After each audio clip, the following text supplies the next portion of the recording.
I'm Specioza Sekela Mwankina. I'm from Tanzania, East Africa. I'm a woman with disability. I'm living with HIV since 2003.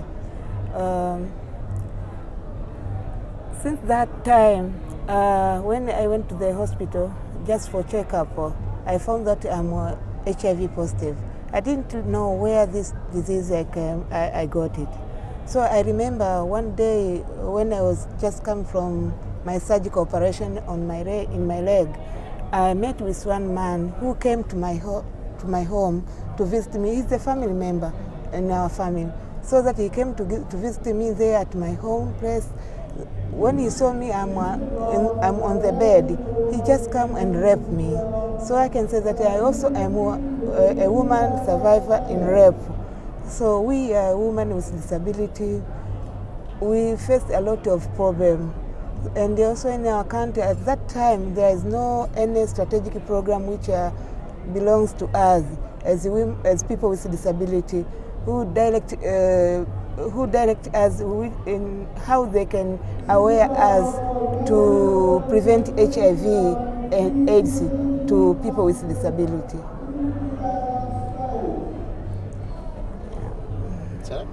Yeah. Okay. Okay. Yeah. I'm Specioza Sekela Mwankina. I'm HIV positive, physically disabled Tanzanian woman, and I'm a rape survivor. I have been living with HIV since 2003. When I was 2 years old, I became very sick and my mother thought I had malaria. She took me to the hospital and I received 2 injections of chloroquine and cristapen from the hospital. After receiving this injection, I was not able to crawl or sit proper. At 24 years, I went to Kenya to get an operation on my right leg. The doctor told me that I had polio when I was younger, and that was the cause of my disability. I came home to recover from my surgery, and I had very little physical mobility. It was during that time that I was raped by a family friend. I did not alert the authority. In 2001, I started noticing that I would get bouts of malaria before and after my period. In 2002, I found that I had fibroids and needed to get an operation to have them removed. In 2003, I scheduled to get an operation to have them removed. During this time, I was working for telecom company, selling phone cards and the services before getting the operation. I went with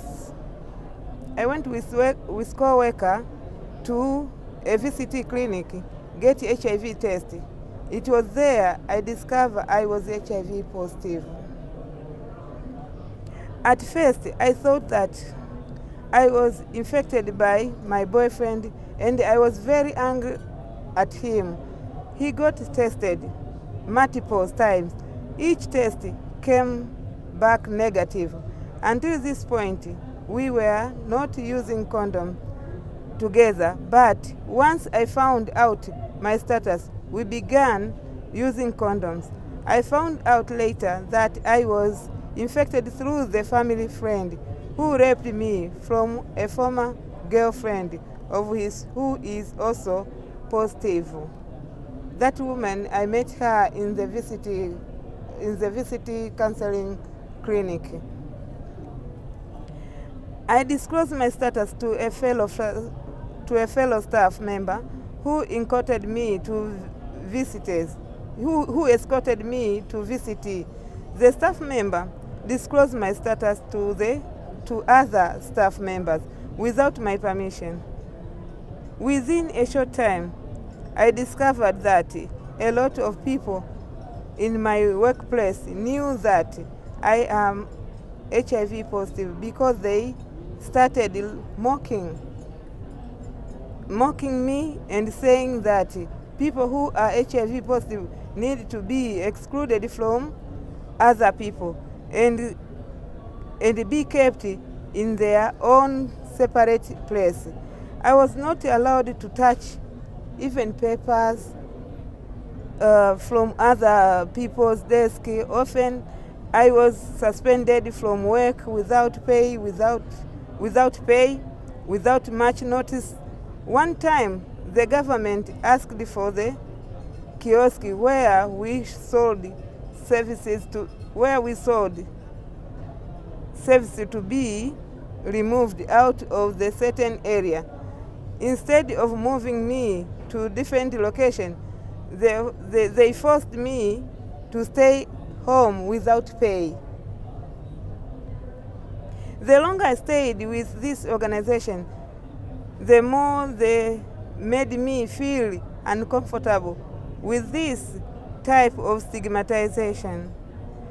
I resigned from working in the telecom company to work as a full-time staff member with a disabled people organization because I thought that I would get love and peace working with my fellow disabled people. But when the director of this other organization realized that I'm HIV positive, he started discriminating against me. He took all my working files out of my office. He started outsourcing my work to other people within the organization. Then I was idle once again. This situation went on for 6 months and fell in and out of various illness. I was given sick leave, but by the third month, I was terminated on medical grounds.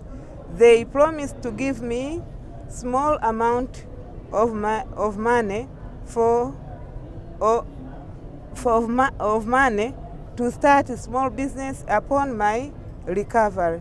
However, they did not fulfill their promise, nor was I given any severance pay.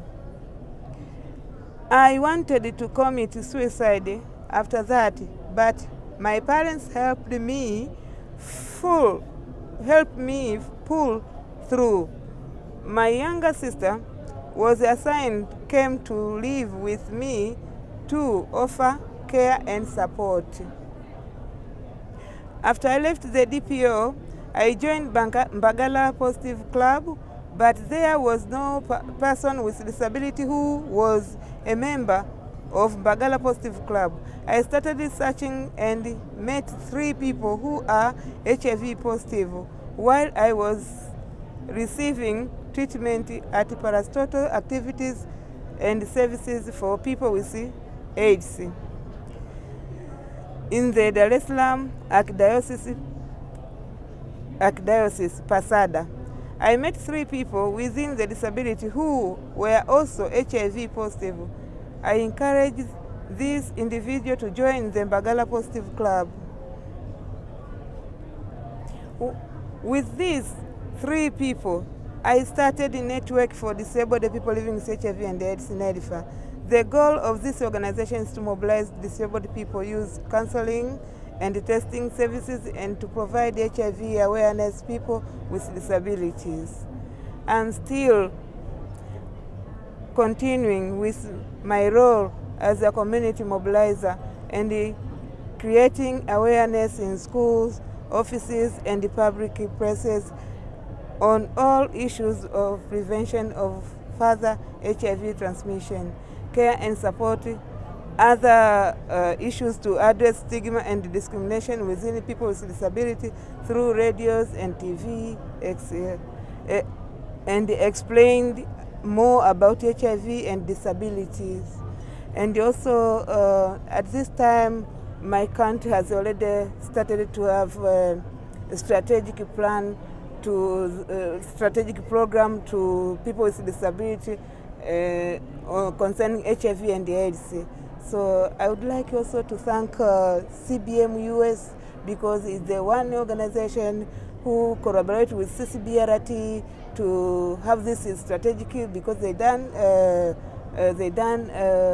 research concerning issues of HIV and AIDS to people with disability. So they're doing better now. We have counselors, deaf, we have physical disability who are counselors, and also peer educators in our country now. They are just continue to work to teach people with disabilities. So now I can say that our country is aware on AIDS to people with disabilities.